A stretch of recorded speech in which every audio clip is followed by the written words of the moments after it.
commence with a short prayer and meditation. I would like you to all close your eyes, please.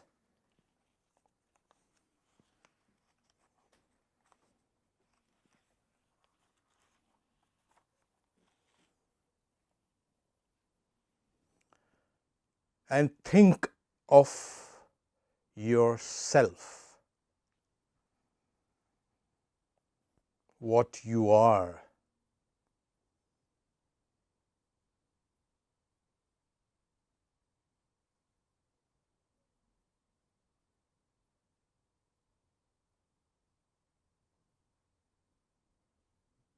Think of yourself as a being.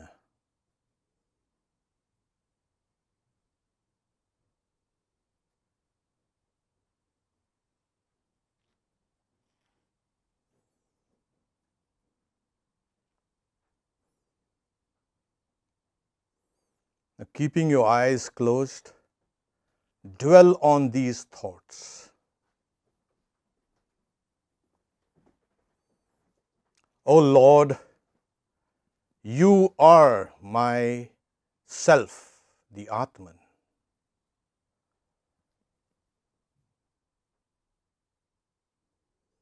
The Divine Mother is my mind.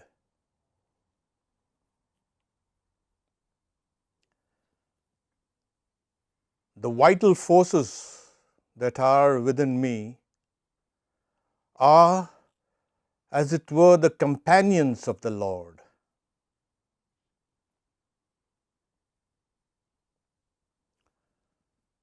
Whatever I receive through the senses are like oblations poured into the sacred fire, thy sacred fire.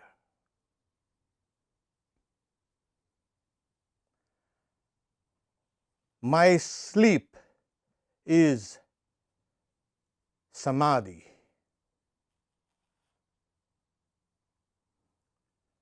When I walk about, it is like circumambulating you.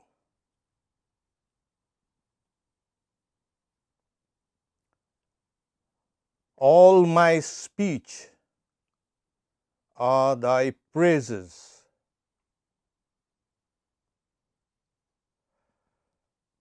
Whatever I have done with my thoughts and words and deeds are thy offerings, O Lord.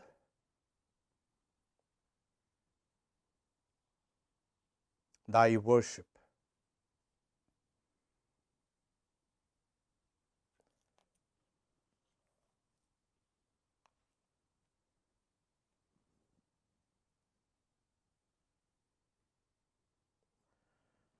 Om, peace, peace, peace.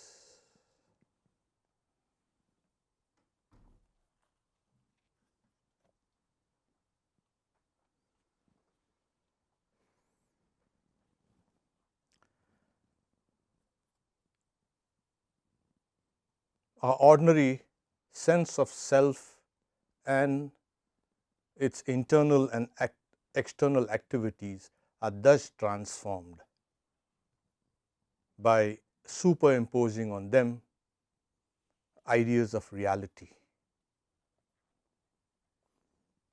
The topic today is the vast unknown. How vast is it? It's vast.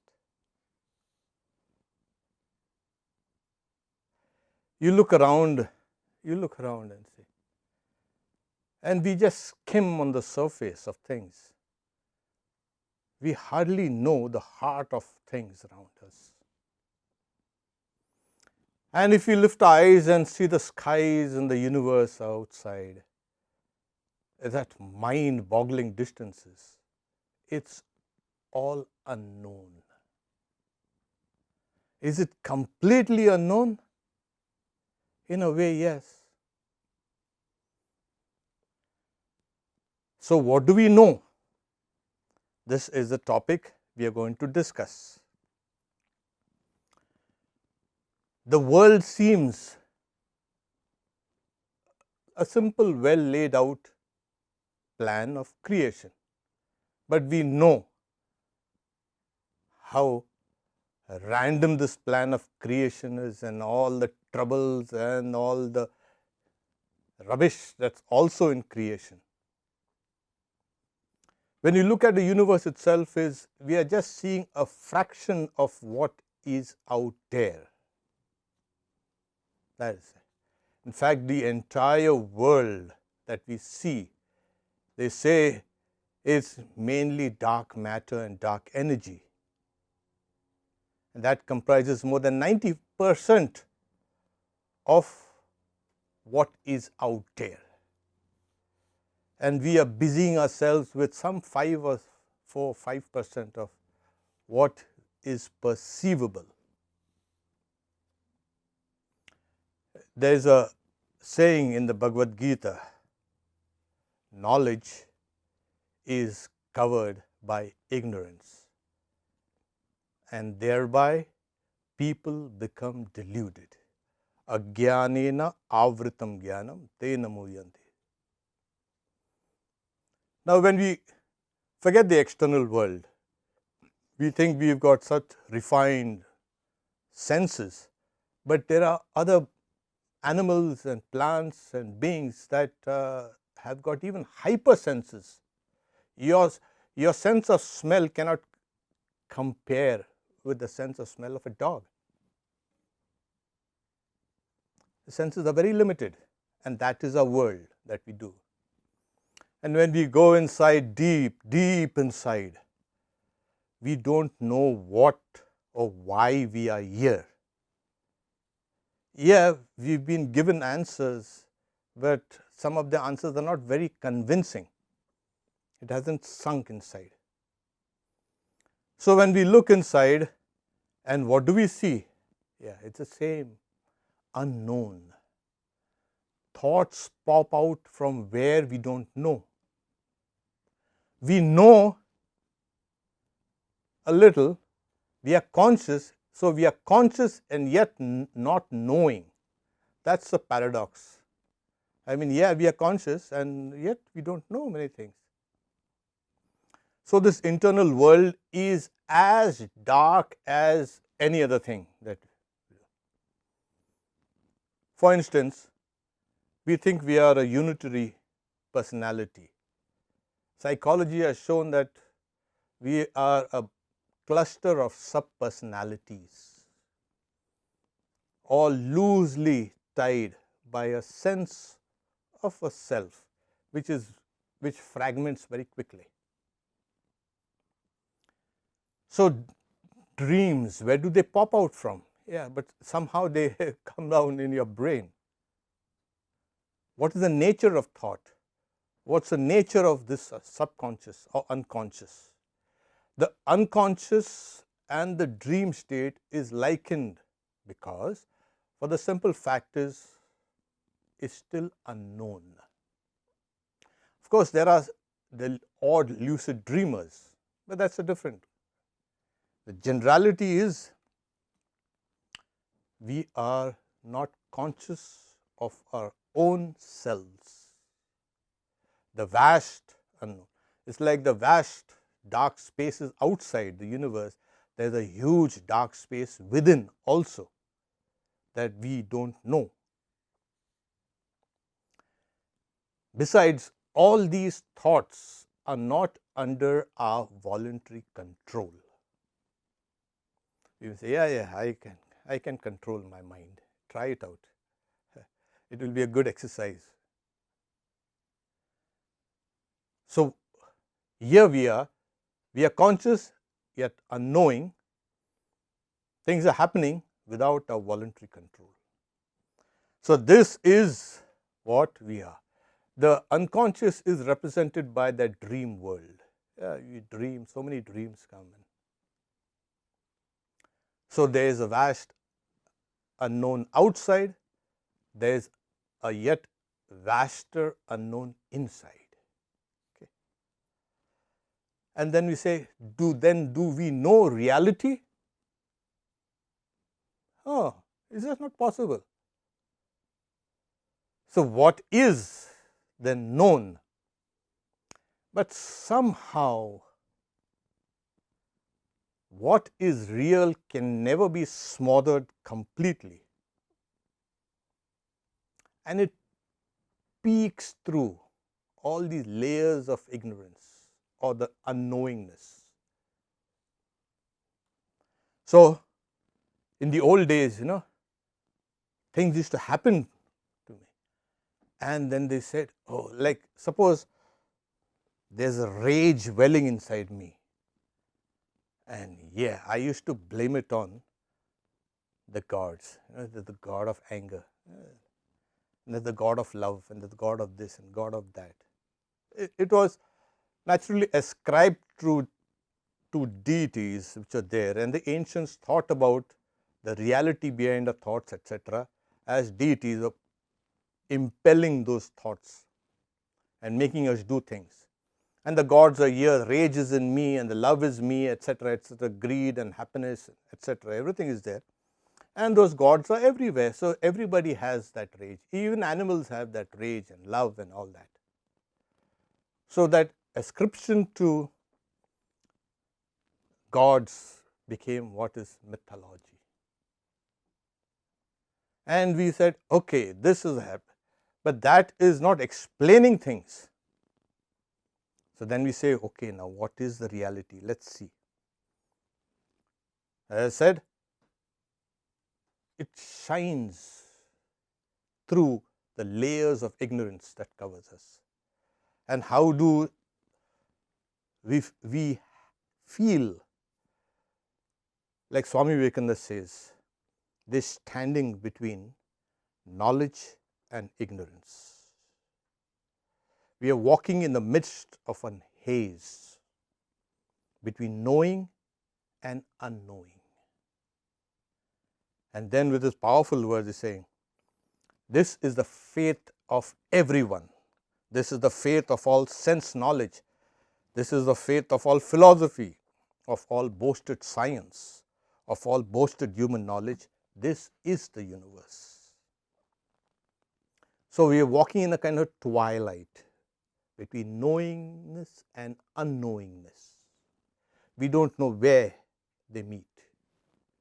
It's obviously they meet somewhere within us here, because we skip between both the knowing and the unknowing. So what you can call as matter or mind or spirit or intelligence or consciousness or whatever, we can never say that it exists, and at the same time we cannot say that they do not exist. We cannot say it's one, you cannot say it's many. Even if a person studies the smallest thing for a long time comprehensively, that person can never say, I know this bacteria here, I know everything about it. It's like an horizon. The more you go towards it, the more the horizon falls back. You're going towards things which you want to know, and yet that horizon of knowledge keeps on falling back. So do we stop? No, we don't stop. We keep on pushing and pushing and pushing. And that is the chimera of all life. Okay. So this eternal play of knowledge and ignorance, light and darkness, is our world. So indiscriminate, indistinguishable. We take sometimes knowledge for ignorance and ignorance for knowledge. We are skipping between this. We have mixed up the whole system.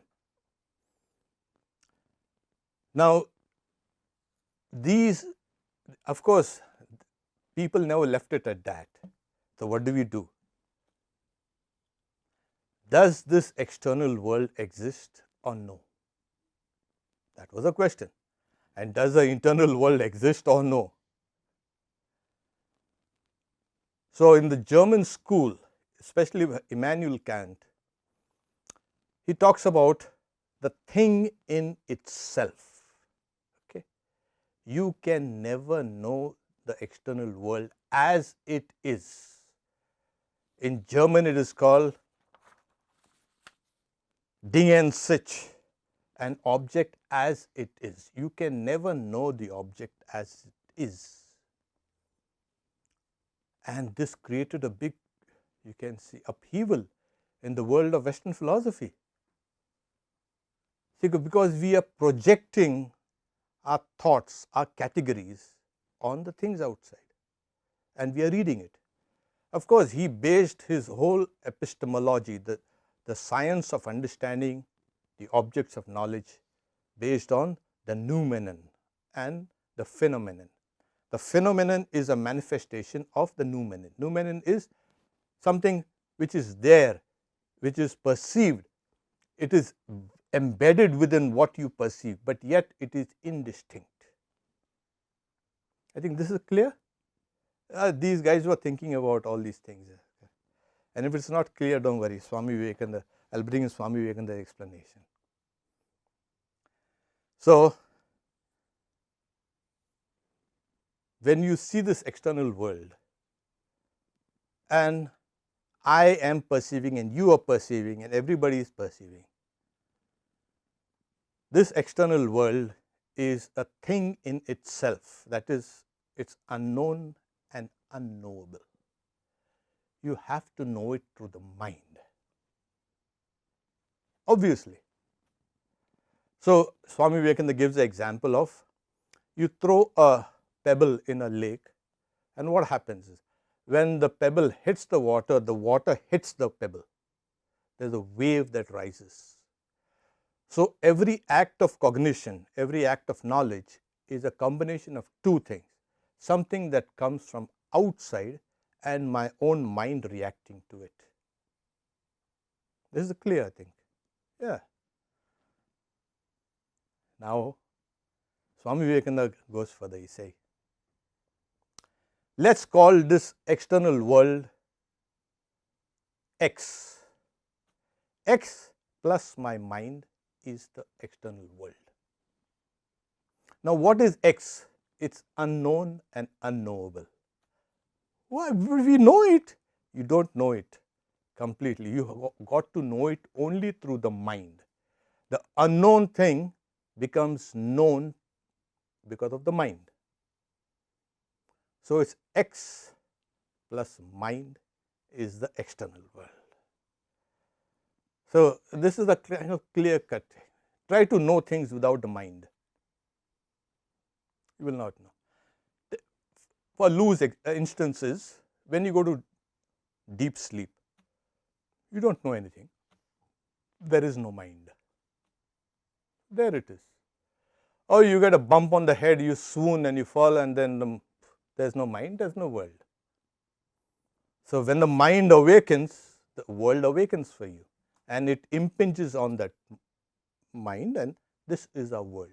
So, X plus mind is the external world. Now, this is more or less clear.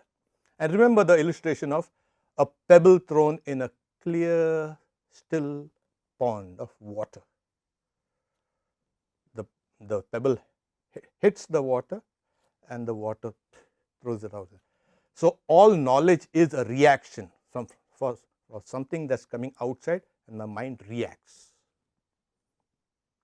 Now, you say, okay, yeah, this external world is unknown, and not only that, unknowable.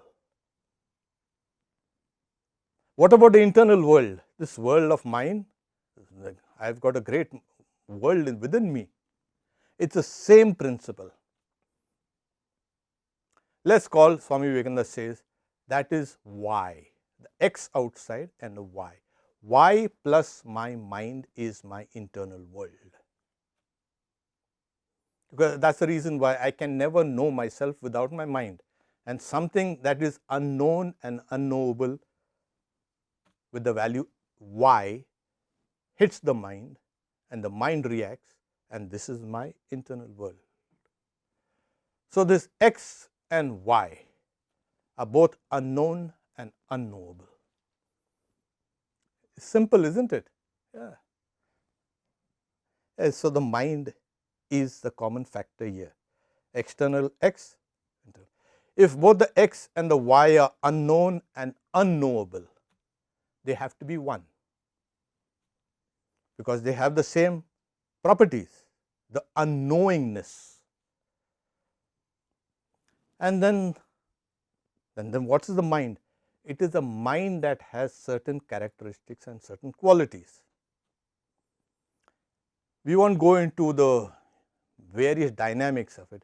To give you a general idea of how the mind is structured, Swami Vivekananda brings in time. You have to think within time. Your thoughts right now are within time. Obviously, you don't need to, oh, this was 10:20. And you have to think also, your thoughts also have to have space. So, your thoughts are within time and space. It's an very old concept in India, that everything, if the external world, a chair outside, has to exist within time and space, so also thought has to exist within time and space. So, this is clear. We will bring another factor. Every thought is not a simple. It is a result of past thoughts, past works, past imaginations, past emotions. Nothing arises spontaneously. It is bound by causation. So, time, space and causation, or what is called Desh, Kala, Nimitta by the ancient philosophers of India. Everything is bound by the laws of time, space and causation. The external world, the internal world, my mind. But it is actually my mind that is bound by these qualities of time, space and causation. And this gives us a kind of a filter through which we see things and we do things and we think things, we imagine things. We are seeing the external world and the internal world through this filter of the mind, which has a structure of time, space and causation. There it is. Oh, that's easy. So, when you say this external world X and the internal world Y is unknown and unknowable. Now, it should not be taken in the sense of, like suppose Swami Vivekananda says, is there a parallel universe? It is unknown right now, but in the future we may know it, or we can dismiss it, oh, there is no parallel universe. Are there multi-universes? We know we don't know it at this point of time. I mean, mathematically, yes, we can see it's there, okay, fine. So, when the agnostic says there is no reality, it might sound like, yeah, we are agnostics. The external world is unknown, the internal world is unknown. It can only be known through the mind, and the mind has its limitations of time, space and causation. This is the gist of Kant's critique of pure reason. Oh, it's kind of mind-boggling, that those works. Okay. Now, we should not go, okay, if there is a God, God also will be unknown. Yes, because you have to know it through the mind, and the mind is limited and structured. You have to pass through these structures to understand. So, God also is unknown. No, this is where Vedanta comes, and it says that unknowingness that we are speaking about so long, the vast unknown, is not like the unknowingness of reality. Yeah, we don't know the reality, but it's kind of, oozing out from within those layers of ignorance and dirt and dust. So here Swami Vivekananda says, this reality is more known than the unknown. Now, the moment you try to objectify God, try to make it known, it becomes unknown. It's like, can you jump out of yourself? No. Can you take this I that you're thinking about, this is me, I. Can you extract it and try to see it? It's completely subjective. And yet, we don't know where this I exists. It seems to be here, it seems to be there, it seems to be everywhere. And yet, it's not. It cannot be pinned down in a specific location. So, Swami Vivekananda says, Vedanta says God is more than known. Saying, I have to know my own self through that reality called God. It is the closest of the close. Well, amazing, but that's a good thing. Saying this external podium here, I have to know it how? I've got to know it through many things, like in the eyes and the light and the brain and everything, and the mind.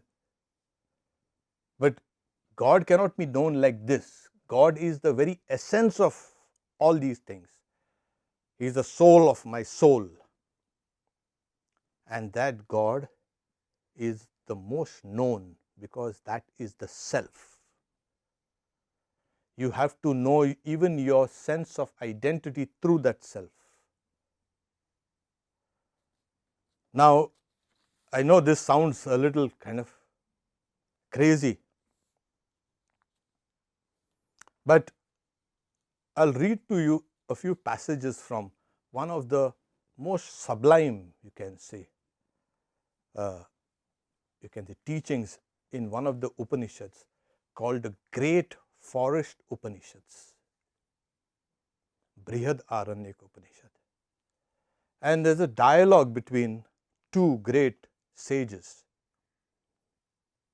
And then he says, tell me of this Atman that you are speaking about. And the question was, Yat Sakshad Aparokshad Brahma. What is that self which is directly perceived?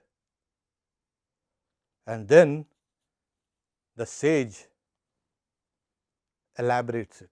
And we'll go through it. It's kind of, every time I read this, every time I remember it, it kind of blows me mind. So he's saying, that which inhabits the earth, but is within it, whom earth does not know, but whose body is the earth, and who controls the earth from within, that is your own immortal self. Yeah, I won't burden you with the Sanskrit, but it's so beautiful. So everything, then he continues, that which inhabits water, but is within it, whom water does not know, whose body is the water, and who controls the water from within. This is your own immortal self. Now you can see earth and water and then fire and space and the skies and light and darkness. He keeps on repeating over and over again. He who inhabits the mind, but who is within it, whom the mind does not know, or who controls the mind from within, that is the own immortal self. He keeps on, and every aspect of creation he touches on. He's saying that this is that immortal self which is within everything, which we do not know. But we are embodied beings of that reality. And that is what is the great mystery. We talk about, Oh, the world is very mysterious.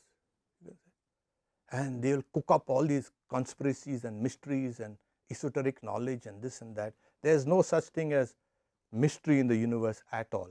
Forget all this mystery. All this mystery mongering has taken people away from real spirituality. What is that mystery is actually ignorance, not knowing. And as you understand the very basis of knowing and unknowingness, all the mystery goes away. So, this is what happens. So, he further goes, he who inhabits the skies, but is within it, whom the sky does not know, whose body is the sky, that is your own immortal self. Over and over and over, he who inhabits all beings, but who is within it, whose body is all beings, who controls all beings from within. This is your own immortal self. And this is what Yat Sakshad Aparokshad Brahma, that which is direct and immediate perception of reality is this. There is no other reality. It is all the known. But what about all these things that we have been talking about, this external world and the internal world? Saying you have to know everything in and through the self. Swami Vivekananda says, when I see a chair, I see the chair, but I know it in and through my own self. It's not the ordinary self, the reality that's behind me, that reality which is me, the reality which is there in all of us, that reality has embodied itself as you and me and everyone. And this embodiment does not know this reality, though it is composed of this same reality, as the body does not know who controls the body from within. This is your own immortal self. So, what do we have? We have a personal, impersonal idea of the reality. It is perfectly personal. It is extremely personal to all of us, and yet at the same time is completely impersonal. This is the knower, the known, and the act of knowledge. So, when you say what's consciousness? Okay, what's consciousness? Well, consciousness, we are trying to study consciousness. It's a completely subjective, you can say, entity. You have to know consciousness through your own consciousness. You are trying to study consciousness in the brain. You have to study that consciousness through your own consciousness. Yeah, it's like, trying to catch a shadow. There was a great Swami one time, and during his itinerant days, he saw a little child weeping because it was running about all over the place trying to catch its shadow. And the mother was trying to pacify the child. I said, you can't catch your own shadow. And the child cannot be consoled, running about all over the place trying to catch a shadow. So that Swami, he watches the whole thing.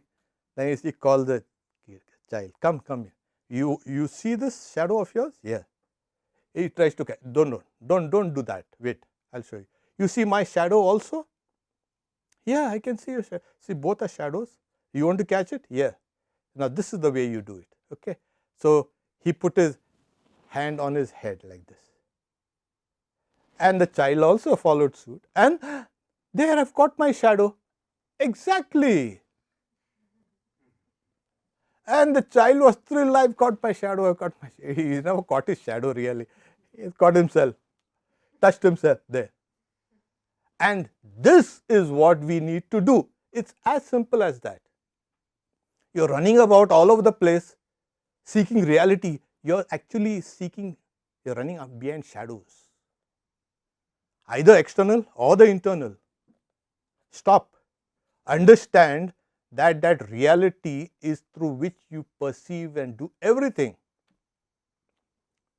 Touch it and everything becomes known. So this vast unknown becomes the vast known.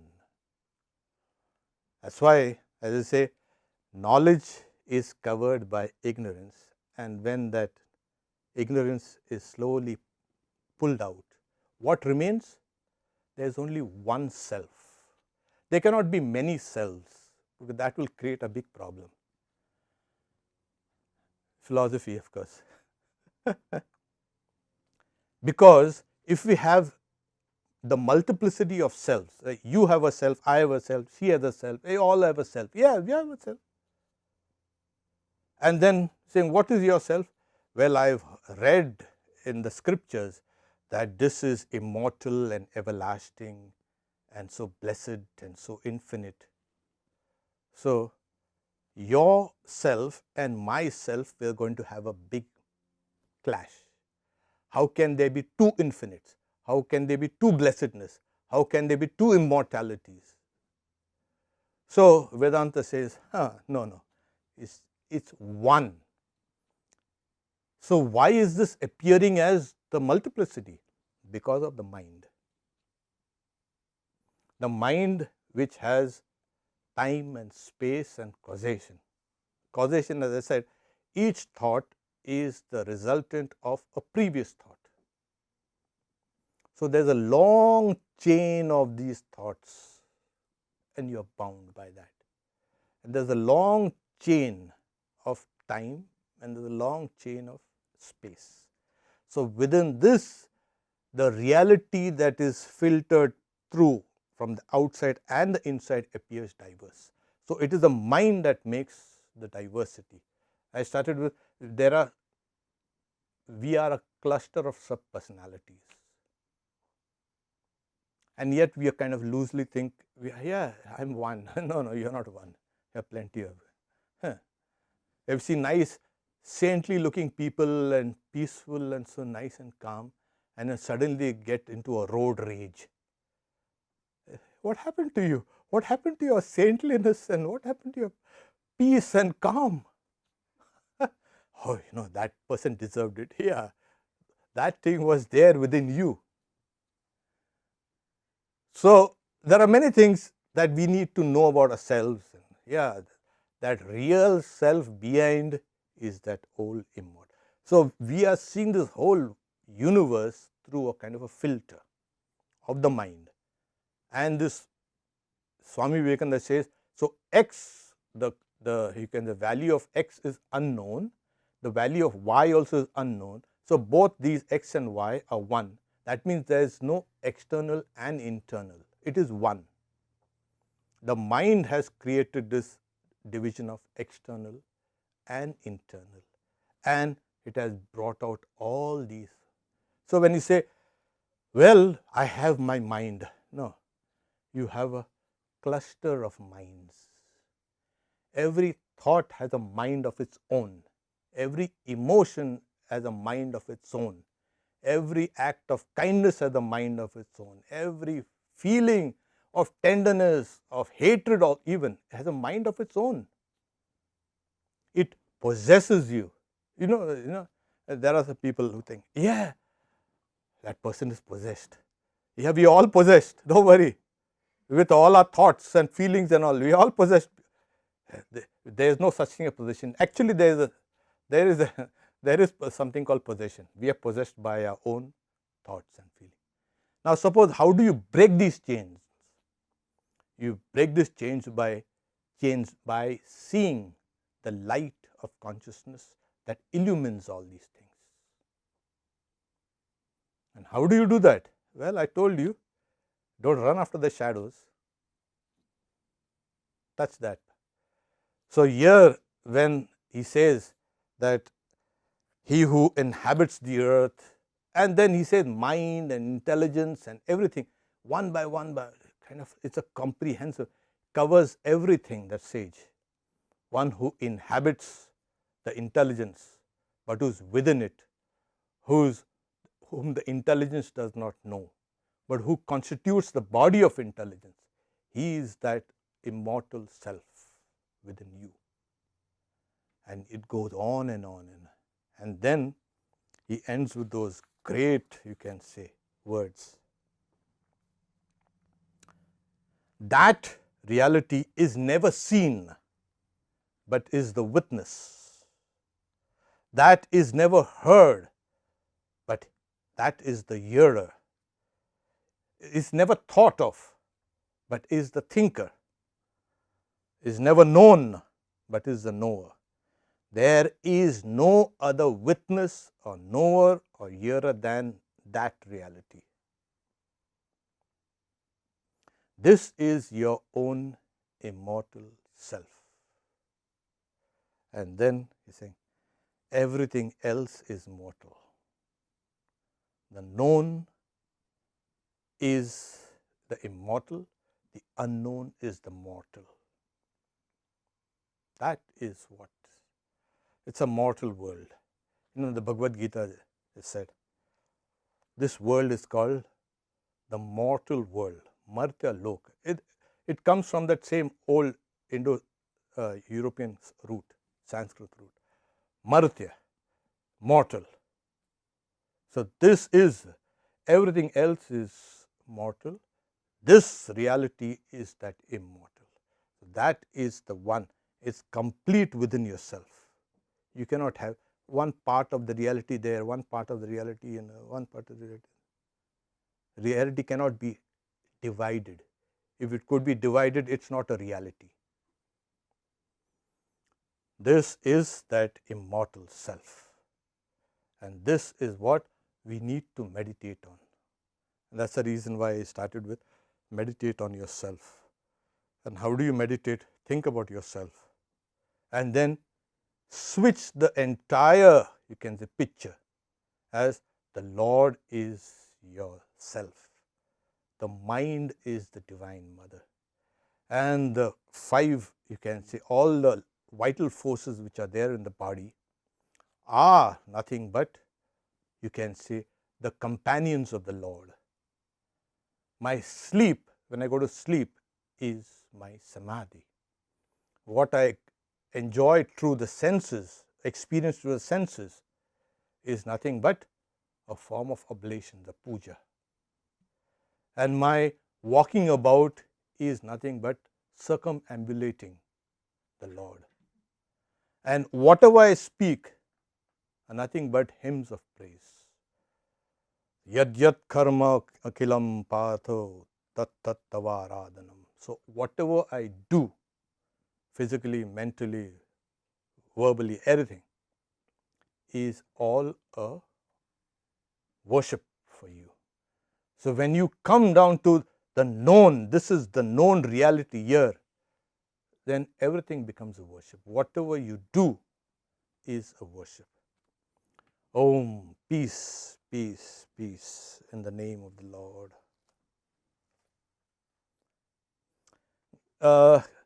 Great talk. Can you give another example similar to the one about catching the shadow?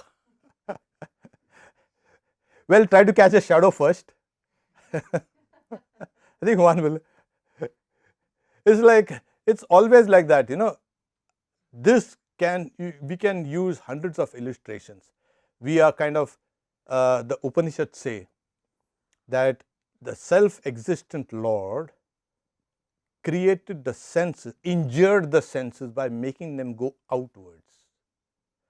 A certain wise person desiring immortality turns his eyes inwards and sees that indwelling self. Use this illustration as a kind of a benchmark for everything. You are seeking that which is the not self. The not self can never be known. They say in the world of Maya, you can never know the nature of this external world. You can never know the nature of the internal. Never. They are very clear. Why? Because we are walking in the midst of a dream, half waking, half sleeping. in this twilight of knowing unknowingness. So try to catch the shadow, try to go deep inside. And to give you a kind of an example, Sri Ramakrishna, he used to worship Kali, and as he kept on worshipping her, she became more and more living and alive. And he used to see that there were in these old days, these huge lamps in the temple, and these lamps, they should cast multiple shadows of Sri Ramakrishna on the temple walls and this and that and all the bric-a-brac there. But he used to watch very carefully. There was no shadow of the Divine Mother, of the image. He's saying, I looked very carefully. Her image never cast a shadow. Now that is another thing that you could try to wrap your mind around. It's amazing. So she was not, the light passed through her. Yeah, that's okay. But that she was a subject. She was not an object. All objects cast their shadows. So remember, when you thinking about shadows, think about Sri Ramakrishna and how he could not perceive any shadows of Kali, the Divine Mother. Yeah, it's amazing. When I read it, blew my mind. What's up? Hey.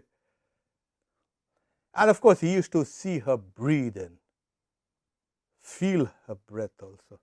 He used to put his finger around, she actually breathed. I remember seeing her for the first time. I said, and all what I'd read came up and saying, this is what it is. This is what it is. Okay. Swamiji, can you give references of Upanishads that you are quoting from? I missed it. It is from the Brihad Aranyaka Upanishad, chapter 3, section 3, chapter 4, chapter 4 from 20 to 23, 26 verses. Okay. It is called the Antaryami Brahmana. It's a dialogue between Yajnavalkya, the great sage, and another sage. Realizing or identifying with the higher self is easier. No, it's not easier. Let me tell you, when things are going your way. No, even if they are not going your way, it's because we are so externalized. How do we, the beginners in spiritual process, keep holding on to the higher self when faced with adversity, like facing problems of daily life in the world? When you can understand your real self, the world disappears. The problems, forget the problems also disappears. You will see only the self all around. But before you can go to that stage, you will have to discipline your mind, because like I said, the whole thing is your mind is creating all these forms. You'll have to discipline. And how do you discipline? By concentration. That's the best way. So how do you start practicing concentration? Concentrate on everything you do. When you're talking, when you're walking, when you're working, everything, do it with concentration. And that is the best way to control your mind. As simple as that. And then it becomes easy. Okay. So that's it. Say thank you all very much for joining in. Om Shanti Shanti Shanti Hari Om Tat Sat Shri Ramakrishna Arpanamastu. Om, peace, peace, peace.